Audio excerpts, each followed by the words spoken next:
कि करीब 2-2.5 किलो सोना इकट्ठा हो गया उनके लिए। ये कैश नहीं, सोना।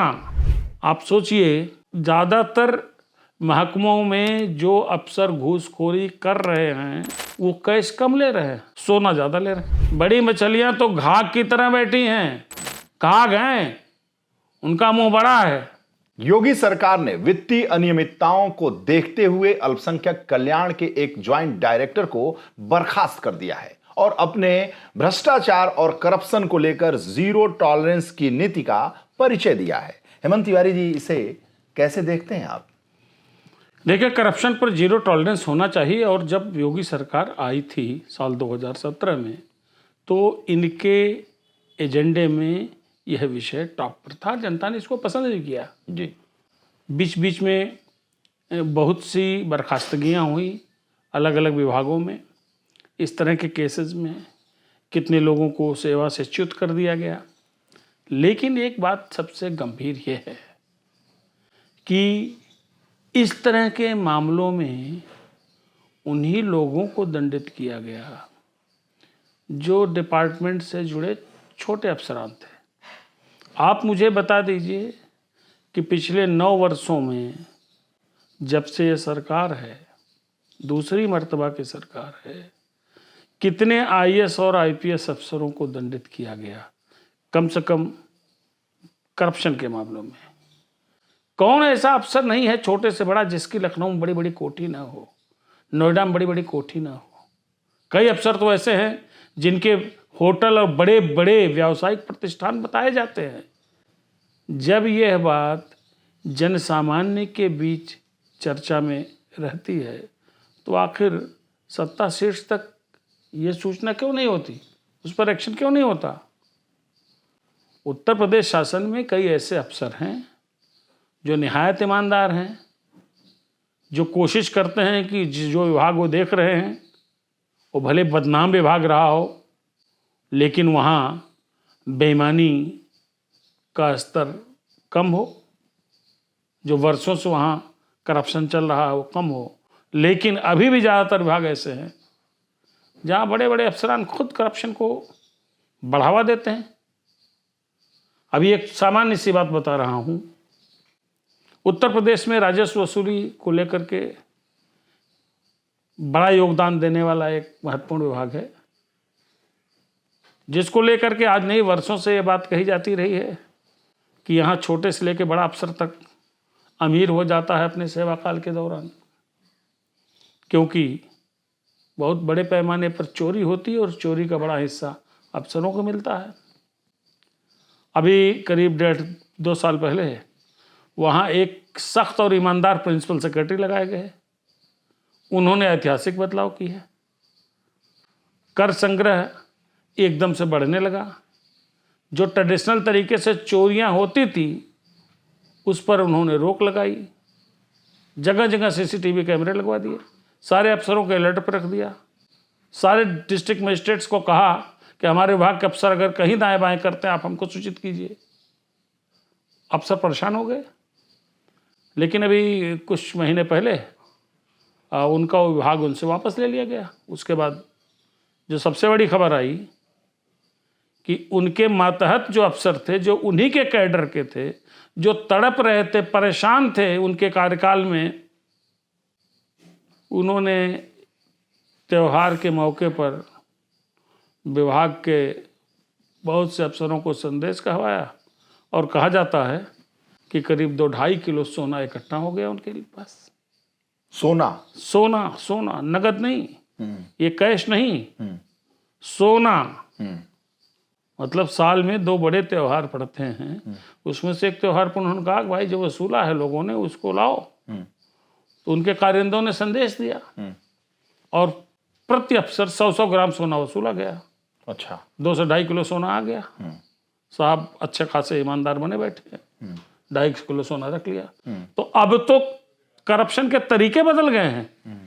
इसलिए जब करप्शन के तरीके बदल गए हैं, ये सबको पता है, तो उसी तरीके से उन पर निगाह रखी जानी चाहिए कि नहीं रखी जानी चाहिए। आप सोचिए कि अब ज़्यादातर महकमों में जो अफसर घूसखोरी कर रहे हैं वो कैश कम ले रहे हैं, सोना ज़्यादा ले रहे हैं। लेने का तरीका बदल गया। बिल्कुल तरीका बदल गया। सोना कौन पकड़ने वाला है? सोना इकट्ठा होता है और उसके बाद उस सोने को अपना कहीं व्यवस्थित तरीके से, दुरुस्त तरीके से सुरक्षित रख लेते हैं। तो कैश नहीं चाहिए, उनको सोना चाहिए। और सोना लेने वाले अफसरों की तादाद बहुत तेजी से बढ़ी है। मैं जिस महकमे की बात अभी आपसे बता रहा था, वहाँ साल 1.5 साल लगा कि घूस वहाँ गुजरे जमाने की चीज़ हो गई है, लेकिन उस प्रिंसिपल सेक्रेटरी के हटते ही विभाग से वहाँ इतनी तेज रफ्तार से वसूली हुई। और ये सोना बताइए, अब 1 करोड़ लेंगे तो इतना, 1 करोड़ और सोना लेंगे तो इतना। बिल्कुल, सोना कौन देखने जा रहा? कहीं लिया कहीं रख दिया। आप बताइए, गोमती नगर में एक सीनियर IAS अफसर का घर 8 बार उसमें तब्दीली की गई, करोड़ों रुपए लगे। तब्दीली से मेरा मतलब अल्ट्रेशन,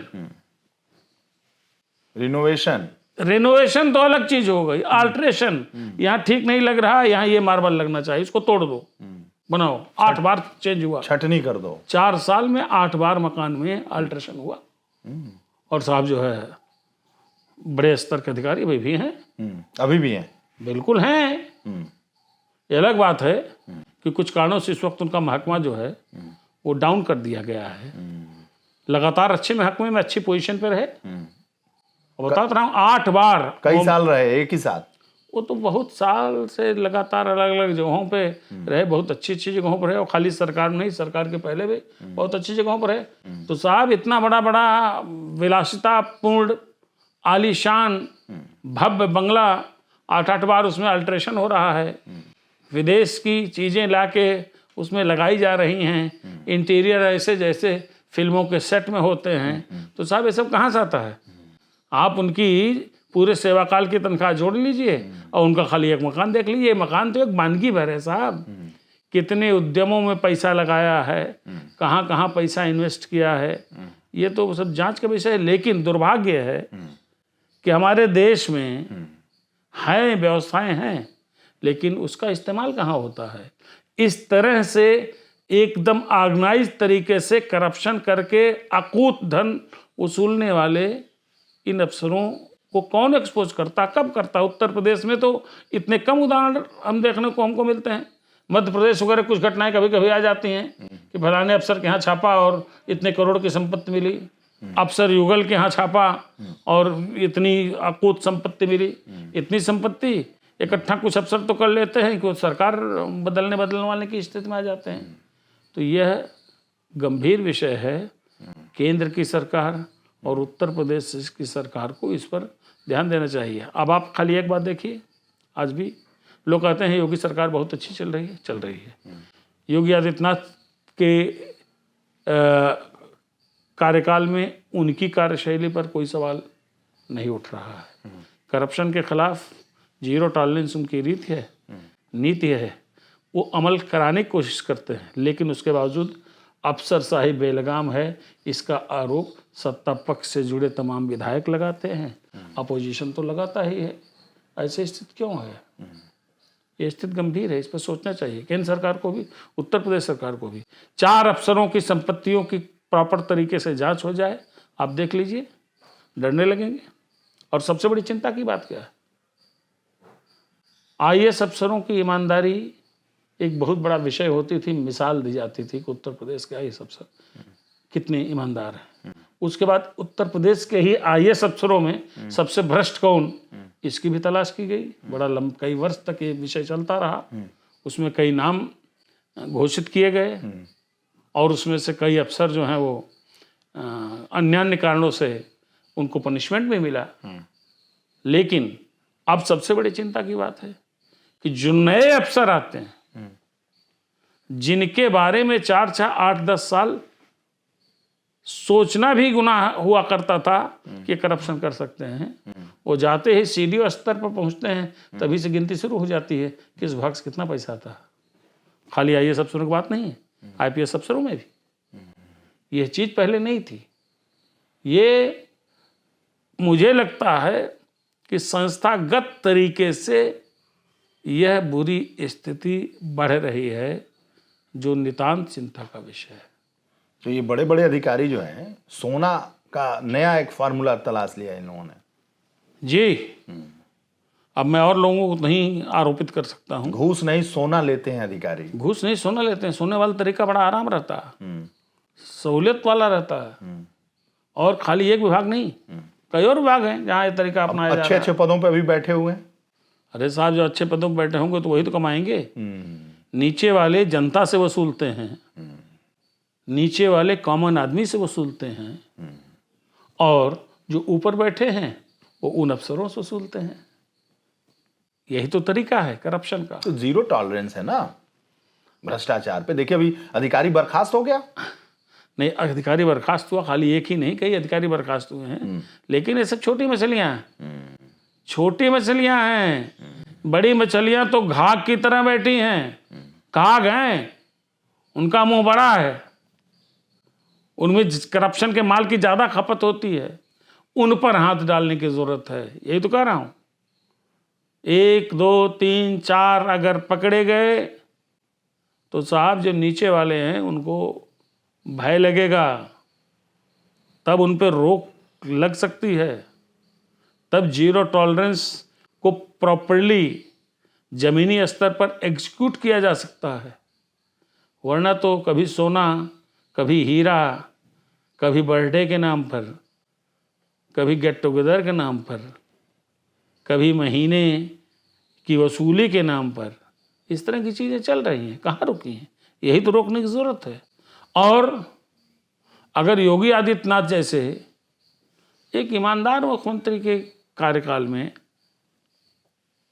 इन विषयों पर चेक नहीं लगेगा तो मैं नहीं समझता हूँ कि फिर कोई और मुख्यमंत्री आएगा और इस तरह की स्थितियों पर काबू पा सकता है। क्योंकि बेशक योगी आदित्यनाथ की छवि एक ईमानदार मुख्यमंत्री की है, योगी आदित्यनाथ भीतर से चाहते भी हैं, लेकिन साहब ये ब्यूरोक्रेसी है। इस ब्यूरोक्रेसी के मायाजाल को कोई नहीं समझ पाया। कहते तो यहाँ तक है कि इंदिरा गांधी जैसी शक्तिशाली प्रधानमंत्री इसको नहीं समझ पाई थी। ये ब्यूरोक्रेसी इतनी मायावी है, इसके हाथ इतने लंबे हैं, तो साहब इन पर रोक की ज़रूरत है।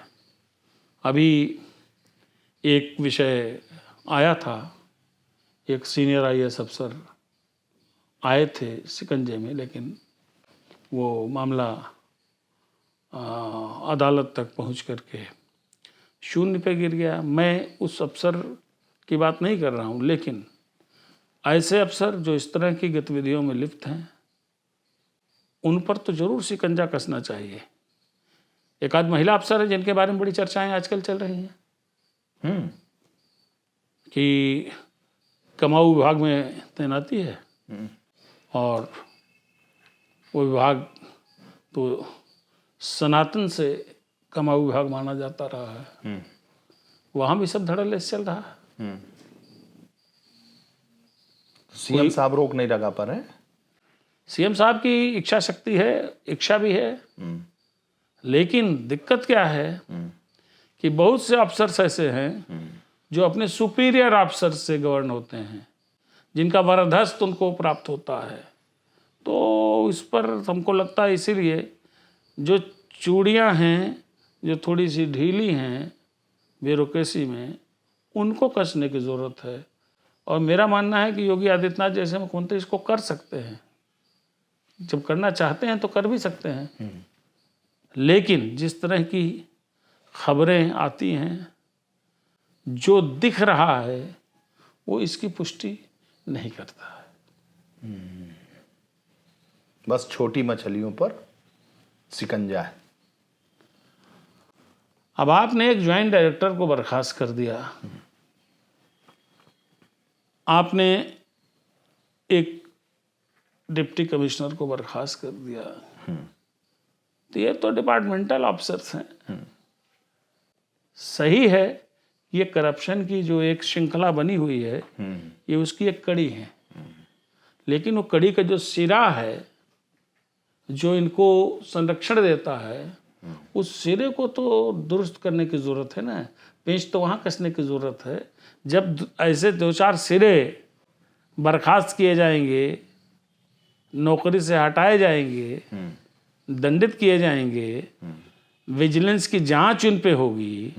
मुझे तो हैरत होती है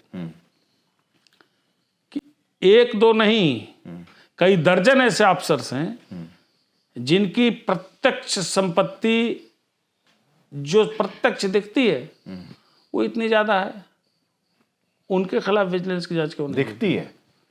उनके खिलाफ विजिलेंस जांच क्यों नहीं होती है?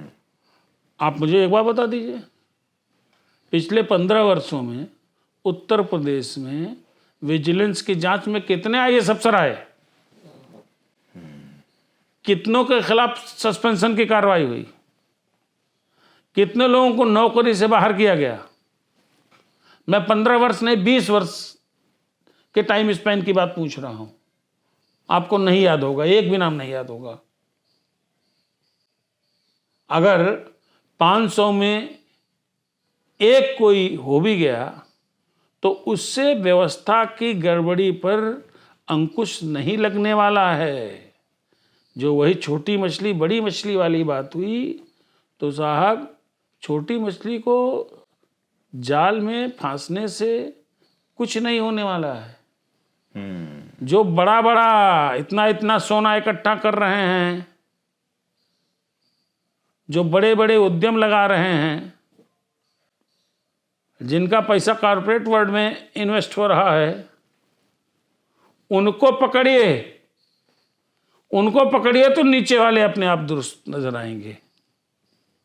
और मैं एक बात बताऊं आपको, अभी भी कुछ सीनियर आईएएस अफसर्स ऐसे हैं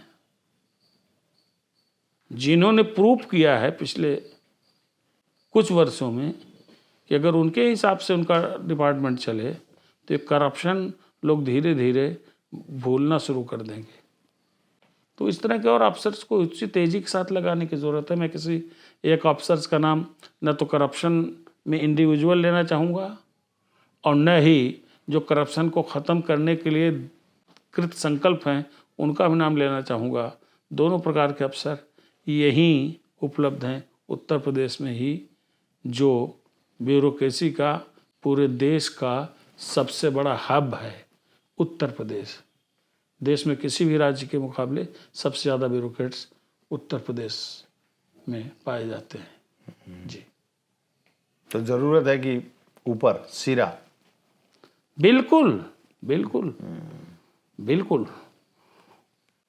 ये ऐसा विषय है भ्रष्टाचार कि नीचे से चलता है, लेकिन ऊपर अगर ऊपर बैठा तय कर ले कि नहीं होना है तो नीचे कैसे कोई कर सकता? आप खुद बताओ, एक डिस्ट्रिक्ट मजिस्ट्रेट अगर चाह ले कि तहसीलों में घूसखोरी नहीं चलेगी तो साहब, न तो एसडीएम, न तहसीलदार, न नायब तहसीलदार और न लेखपाल, ये जो पैसा वसूलते हैं बंद कर देंगे। लेकिन फिर वही तो है कि डीएम साहब सोचे तो सही ऐसा, डीएम साहब सोचे तो सही ऐसा। आज भी आप चले जाइए, मैं आरोपित नहीं कर रहा हूं, मैं 1000 लोगों से बात करता हूं जो कहते हैं कि आप तहसील में जाकर के अपने ही जगह ज़मीन की नकल ऐसे नहीं ला सकते हैं। और ये विषय आज से नहीं है, ये विषय बहुत पहले चल रहा है, ये बहुत पहले चल रहा है, ये आज नहीं पैदा हुआ है। लेकिन आज ये सवाल इसलिए पैदा हुआ है, फिर वही बात कह रहा हूँ कि योगी जैसा ईमानदार, आज सवाल इसलिए पैदा हुआ है कि पैसे की जगह, घूस की जगह सोना लेते हैं अधिकारी। मतलब तरीका नई जानकारी है ये, तरीका बदल गया है, तरीका बदल गया है। और मैं बता रहा हूँ, जिस अफसर को हटाया गया उस डिपार्टमेंट से, उसी अफसर को फिर लगा दिया जाए तो ये चीज़ एस्टेब्लिश हो जाएगी कि सोना कैसे वसूला गया, कितने लोगों से वसूला गया। गिफ्ट में सोना, गिफ्ट लिया जाता है, त्योहार की गिफ्ट सोना, त्योहार की गिफ्ट मिठाई नहीं, मिठाई के डिब्बे में सोने का पैकेट। ये है होली की बधाई। होली की, दिवाली की, दिवाली में थोड़ा ज़्यादा चलता है, होली में कुछ और चलता है, होली में कुछ और चलता है। हाँ, होली के बारे में पता करना हो तो जरा बहुत गोपनीय तरीके से जो एक्साइज डिपार्टमेंट का अफसर हैं उनको बात करिए कि बड़े साहब, जो बड़े बड़े साहब होते हैं, जो ज़िले के साहब लोग होते हैं, वो कौन से महंगी महंगी ब्रांड गिफ्ट में मंगाते हैं। आती है दिल्ली से, गुड़गांव से। अब आगे कुछ कहना मुझे लग रहा किसी इंडिविजुअल पर आरोपित करना हो जाएगा, वरना मैं 10 ऐसे कलेक्टरों को जानता हूँ, 10 ऐसे कलेक्टरों को जानता हूँ जो आबकारी विभाग के अफसरों से, जो जिले में उनके अधीन होते हैं, उनसे प्रतिमाह अपने निजी इस्तेमाल के लिए देश नहीं दुनिया की टॉप ब्रांड्स मंगवाते हैं। उनको देना पड़ता है, वो उनकी नौकरी का एक हिस्सा है, क्योंकि उनको भी तो काम करना है नीचे। उनको भी तो सोना लेना है। अब सोना लें, चाहे नगद लें, चाहे जो कुछ लें, लेकिन ये है परंपरा बड़ी ख़राब है, बड़ी ख़राब है। हम तो अब क्या बताएं। अभी साहब ऐसा है कि ये घूस लेने का अलग अलग तरीका होता है। एक डीएम साहब एक जिले में गए तो कुछ महत्वपूर्ण लोग उनसे मिलने आए, कुछ व्यवसायी लोग थे। मिलने आए तो मिल करके गए, चाय पानी हुई, बातचीत हालचाल लिया गया, अपना जो भी मिठाई गिफ्ट सब कुछ लाए थे या कोई चीज़ लाए थे, परफ्यूम वगैरह दे के गए। बाहर गए तो उनका जो अर्दली था, अर्दली को उन्होंने 500 रुपये का नोट थमा दिया और नोट थमाने के बाद चले गए। डीएम साहब चूंकि बाहर तक छोड़ने आए थे तो उन्होंने देखा कि अर्दली को 500 रुपये देख गए। उसके बाद डीएम साहब बैठे, परिवार डीएम साहब का वहीं नहीं रहता था, तो उन्होंने अर्दली से कहा कि ऐसा करो कि नाश्ते में ऑमलेट बनवाओ। तो अर्दली गए होगा भीतर, तो कुक ने कहा कि सर अंडे नहीं है। तो उसने आकर डीएम साहब से कहा कि अंडे नहीं है। तो उनका तेरा दिमाग खराब हो गया है, तू अंडा नहीं ला सकता? अभी अभी 500 रुपये तेरे को मिले हैं, तू अंडा नहीं ला सकता 1 दर्जन जा करके? तो घूस इस प्रकार की भी होती है। अर्दली से अंडे की घूस, घूस सोने की भी होती है। कहानी चलेगी साहब। सोने का हमको चिप्स चाहिए सोने की। अब तो 10-10 ग्राम 5-5 ग्राम के बहुत अच्छे ब्रांडेड सोने के वो आते हैं, चिप्स आते हैं ना, चिप्स। और सोने के चिप्स ही कहेंगे उसको, वैसे क्या कहेंगे, सोने के छोटा बिस्कुट कह दीजिए, ब्रांडेड आते हैं। तो वो जो मिठाई के डिब्बे में है अलग से एक बहुत खूबसूरत, जिसमें जैसे स्वर्ण आभूषण रखे जाते हैं उस प्रकार से रख दिए जाते हैं। और वही तो है, कुछ लोगों को अंडे पसंद हैं, कुछ लोगों को सोना पसंद है। तो साहब ये भी करप्शन है, इसे रोका जाना चाहिए। मैं पुनश्च कह रहा हूँ, योगी आदित्यनाथ जैसे व्यक्ति इसको रोक सकते हैं, लेकिन फिर वही है कि इस पर काफ़ी सुराग्रसी की जरूरत है। सुनेंगे योगी जी तो जरूर रोकेंगे आपकी बात। पहले भी कई बार आप मिल के बता देना चाहिए था, लेकिन आपने बताया नहीं था। अरे नहीं, बात है, बात तो पहुंचेगी। पहुंच गई। अब रुक जाएगा इस पे, जीरो टॉलरेंस और मजबूती से लग जाएगा इस बार। जब आपको मौका मिला था तो आपने बताया नहीं। अब इस रेडिंग के जरिए ये खबर मुख्यमंत्री तक पहुंचेगी तो जीरो टॉलरेंस और पूरा मजबूती के साथ। मैं योगी जी को मेरे ख्याल में पिछले 20 वर्षों से जानता हूँ। उनके बारे में बहुत अच्छे तरीके की जानकारियाँ रही हैं और मुझे दृढ़ विश्वास रहा है कि जिस प्रकार के व्यक्ति हैं, अफसरों पर तो काबू करेंगे। हमें भी बहुत उम्मीद है। और इस इंटरव्यू के बाद तो और एकदम जीरो टॉलरेंस पूरे प्रदेश में एकदम राम राज आ जाएगा। चलिए, बहुत बहुत धन्यवाद आपका भैया।